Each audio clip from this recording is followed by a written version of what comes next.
Howdy, gang, and welcome once again to the Duct Tape Studios. I'm Jeff McAleer, your host here at the Gaming Gang channel. Thanks for joining me once again. Today, I am going to unbox and take a first look at Red Dust Rebellion from GMT Games. This is designed by Jarrod Carmichael with artwork provided by Marcos Villaro Lara, and I apologize, I guarantee I've mispronounced that name. This game is the 12th title in the Coin series from GMT Games. It is for 1 to 4 players, ages 14 and up, plays in around 2 to 4 hours, does carry an MSRP of $95. All that said, let's swing on over to the other camera because here I've got Red Dust Rebellion from GMT Games. Do want to mention my friends over at GMT Games were kind enough to provide me with this review copy, but neither I nor anyone else affiliated with the Gaming Gang has received any other sort of compensation for me to share this first look with you. These days, it's very important. You know that. So let's take a look at the back here. I'm not going to read all of this, but a little bit of it. It is 2250, and the bicentennial celebrations of the first human colony on Mars are about to begin. In Red Dust Rebellion, up to 4 players control factions seeking to determine the fate of Mars. The Mars government, the Earth-based corporations, the Red Dust movement, and the Church of the Reclaimer. Each faction uses its forces and a unique set of abilities to influence spaces on the map. Moreover, each faction is working toward a unique victory goal. The Mars Gov wants to create a stable government that remains loyal to Earth while also enjoying the support of the people on Mars. The corporations want to turn Mars into a place fit to work so they can take that profit to the bank for their investors back on Earth. The Red Dust want to form their own government for Martians, by Martians, without Earth interference. And the Reclaimers want to keep Mars out of the hands of those who would change it, instead adapting humanity to be truly Martian. Very cool. All right. So as I mentioned, this is the 12th volume in the Coin series. This is the first time we've seen a fictional setting. The other Coin releases have always been historically based. So pretty cool. So we've got a playbook, we've got a rule book.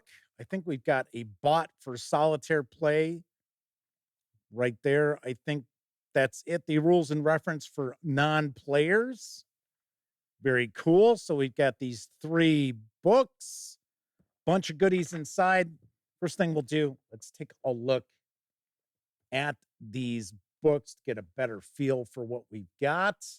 I will also say that that is a pretty hefty box. Okay, so we'll take a look at the rule book first. Going to give us our introduction, basic concepts, players and factions. So blue is the Martian government, black is corporations, red is the Red Dust movement, and then the orange is the Church of the Reclaimer. And then this should be designed for, say, if you're playing with 2 players, then you'll have 2 bot players, 2 non-player factions. That is what I think that third booklet is all about. So here's our map. So there's our board here. Various different areas of Mars. Talking about the spaces, we've got Earth, transit, and then sectors. We have troops and security, as well as special operatives and rebels and bases. So the discs are bases, cubes are troops and security, and then the hexagonal cylinders are special operatives and rebels. And of course, if you are not overly familiar with the Coin series, each faction is going to be asymmetrical. So certain factions will have certain actions that they can take. Other faction cannot use those actions.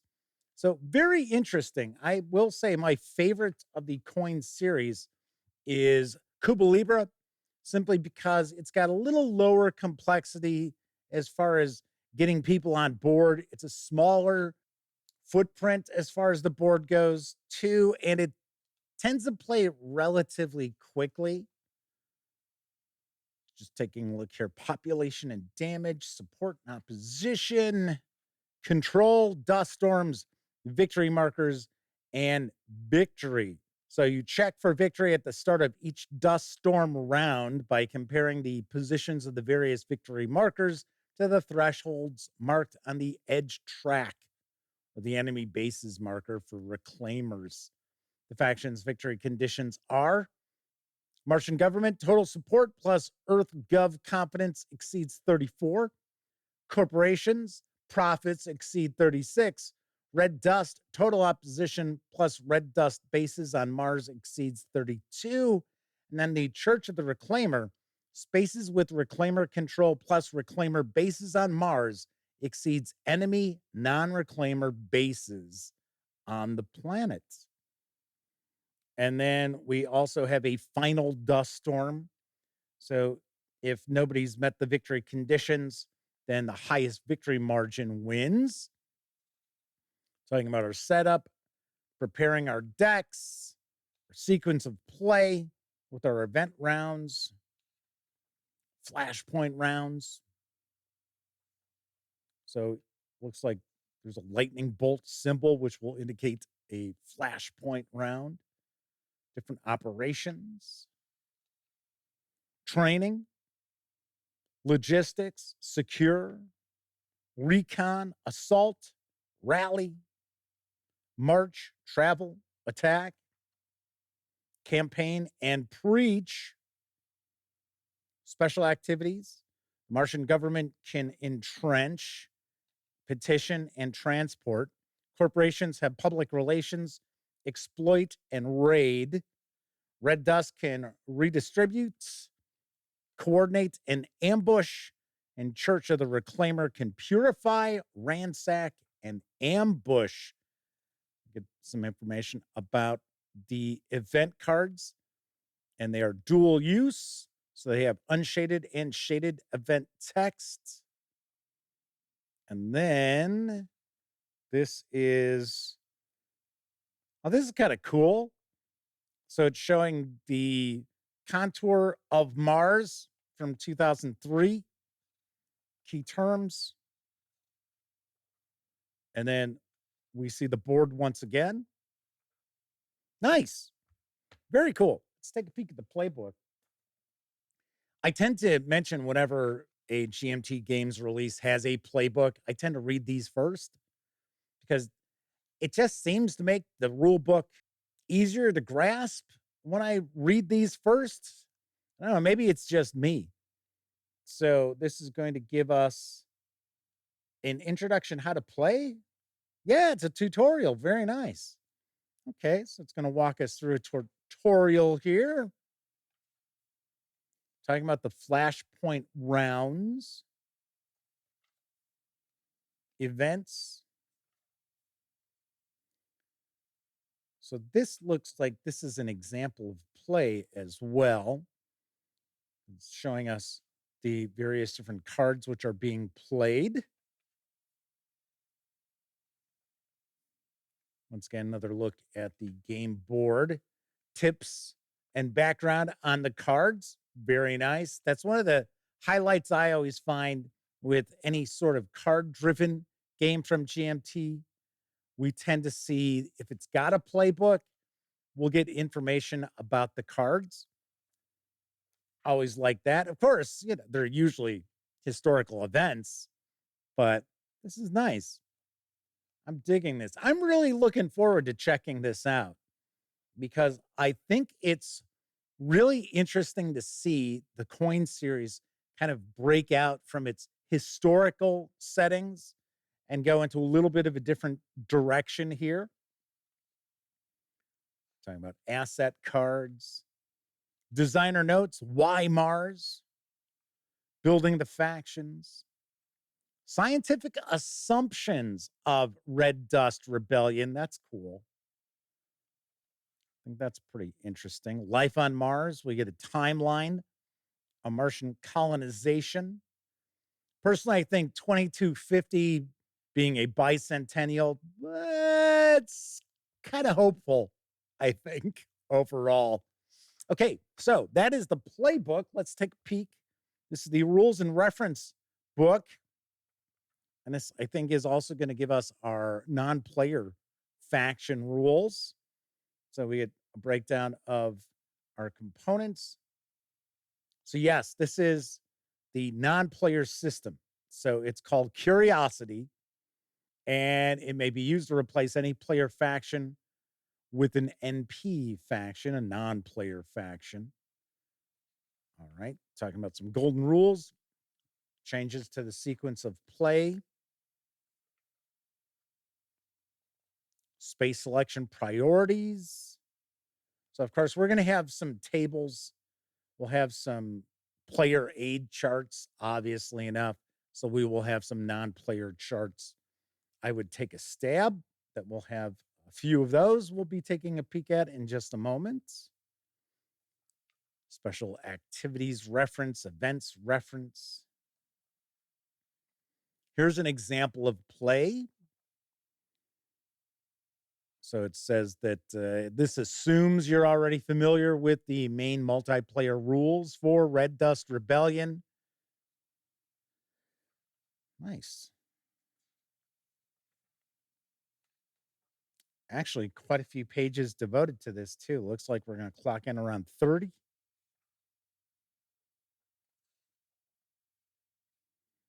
There you go. And some design notes for the non player factions. Some important curiosity terms here. All right, then we've got player boards, player aids, counters, our board. Obviously enough, we will have some cards. So here we've got our faction boards for the Church of the Reclaimer, Red Dust Movement, the corporations, Martian government, and the Earth government. And then we have our setup and our strategy tips.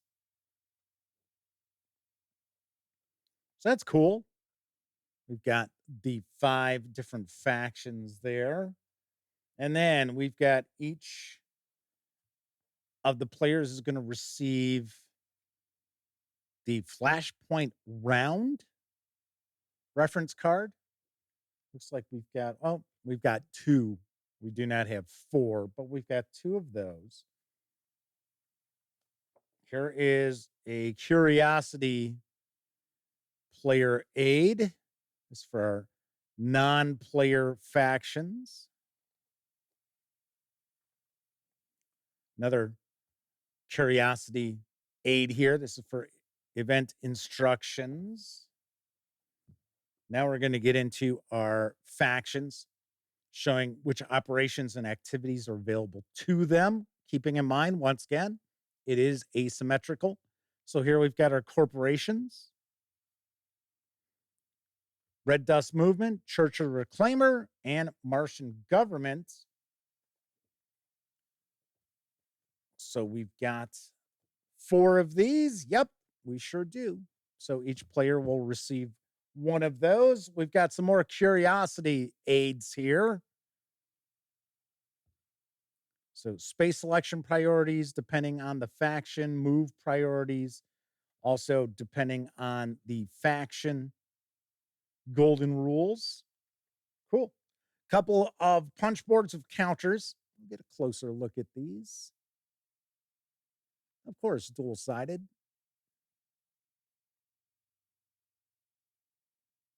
And we're going to have cubes and cylinders. I think we've got some hexagonal cylinders as well. So these are all pretty much informational counters here. Next up, we're going to have the board. Some baggies for all our goodies. And we've got the various different cylinders. Quite a few bags of these.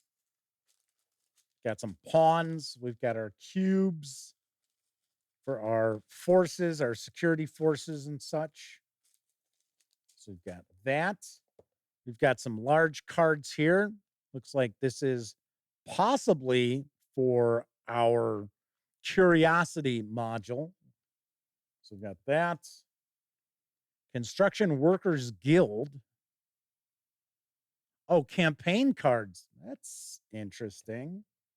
We've got Reclaimer asset cards. These might be some multiple decks in this. And then we've got our event deck. We'll take a look at the cards last. I also have some 6-sided dice. So one for each of the factions. Once again, give you a little closer look.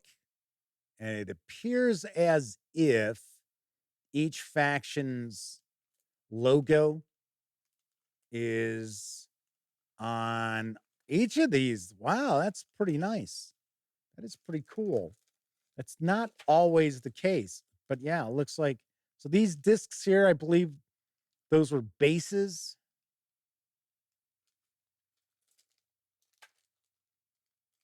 And then we have these, which, if I remember right, I think orange is the Church of the Reclaimer.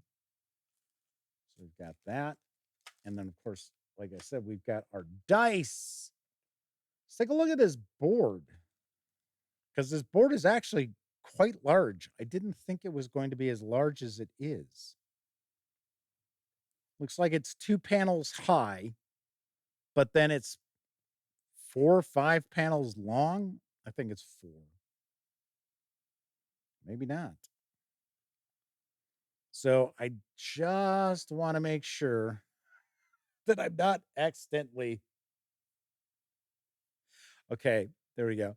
Because the thing is, with these mounted boards, you got to be careful when you're taking these out and unfolding them, because it's very easy to accidentally tear these. So here we've got this track up top. I think that's the Confidence. Here's Earth, Transit, Phobos. And then we get onto the planet surface. So we've got Europa, Tenzing, Tereshkova, Shepherd, the Wilderness,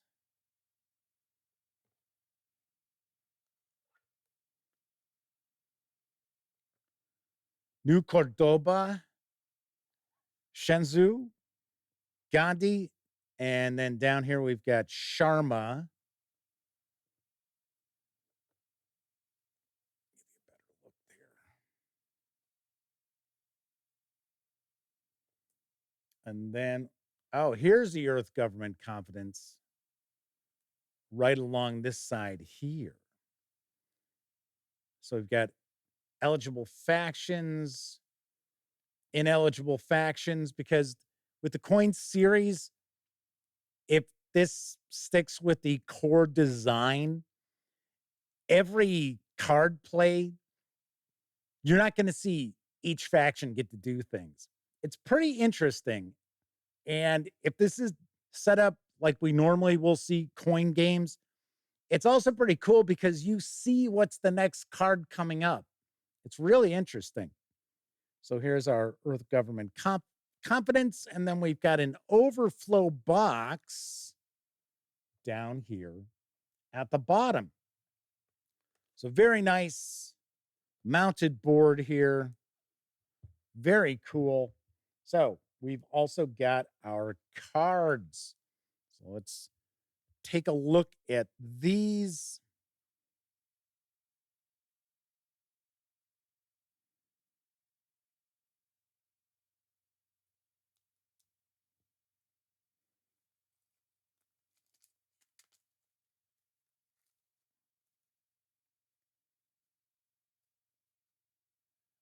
So yes, these look like these are for the Curiosity module. I'm going to get those out of the way to make sure our autofocus is playing nicely here.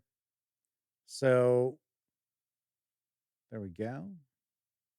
So Mars Government Corp, the corporations, the Red Dust faction, and then the Church of the Reclaimer. And these are dual sided.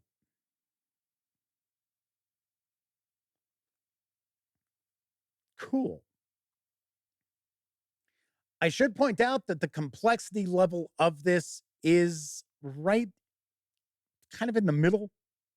And as I always point out, to me, it seems that the complexity level tends to be a little lower as far as the indication than what it turns out to be usually with GMT games.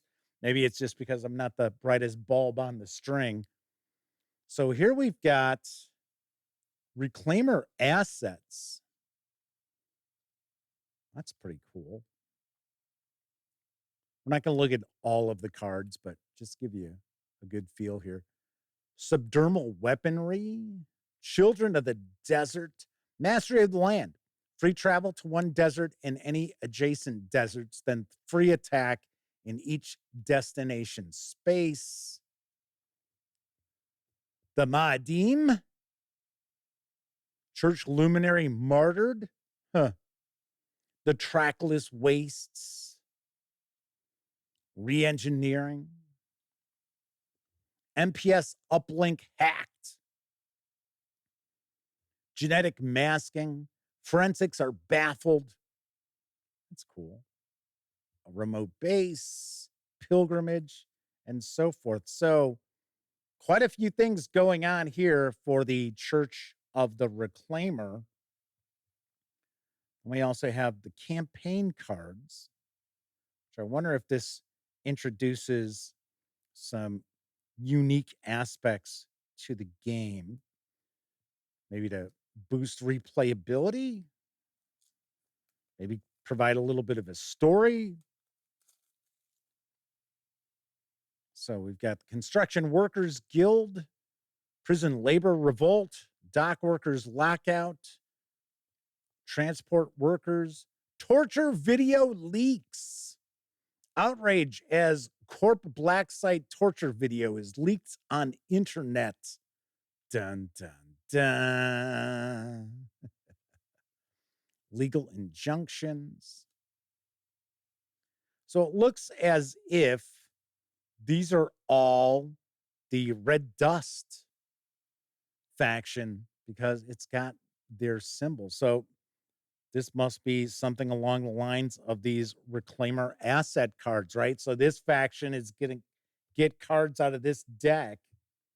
And then we have our event deck, which is going to power the gameplay. So we have a Dust Storm. So as we already know, we have an opportunity to check victory points to see if the game is going to come to an end. It even tells us what we do in that case. So a Green New Deal, public works programs, USS Challenger, Tenzing First City on Mars. Like the artwork is cool on this, I must say. Let me get this out of the way, help out our autofocus. The bombing of Maglev 77. As I had mentioned before, with the coin series, you'll know what cards are coming up next. So it's not face down, it's face up. And then you'll see, okay, so these are the factions as far as the order that they act. So each of these cards are going to be different as far as the order of play for each of the cards. But you'll also want to keep in mind that normally in a coin series, it's only two factions who get to act with a card. So kind of cool, kind of interesting. So as an example, if the two factions that were going to be able to do something for this card were going to be the Mars government and the Church of the Reclaimer, you'd be seeing, okay, there's the Mars government, there's the Church of the Reclaimer. So the Mars government would act first. Very nice. The Martians, Earth is still home, and self determination. But as you can see, as it mentioned in the rules, there are two options on the cards. One is sort of shadowed, and the other is not. So we'll have to find out, how do you go about choosing? Can you just choose either one, or is this only available in certain situations? Sweet. Very nice. Okay. So we also have the cool insert like we normally will see with GMT Games. I'm going to move those out of the way.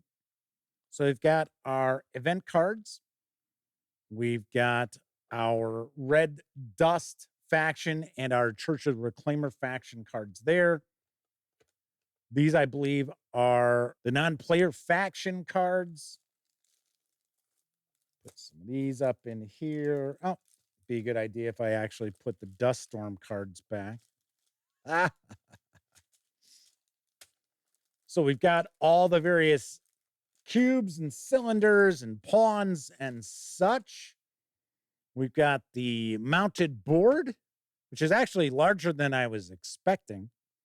A couple of punch boards of counters.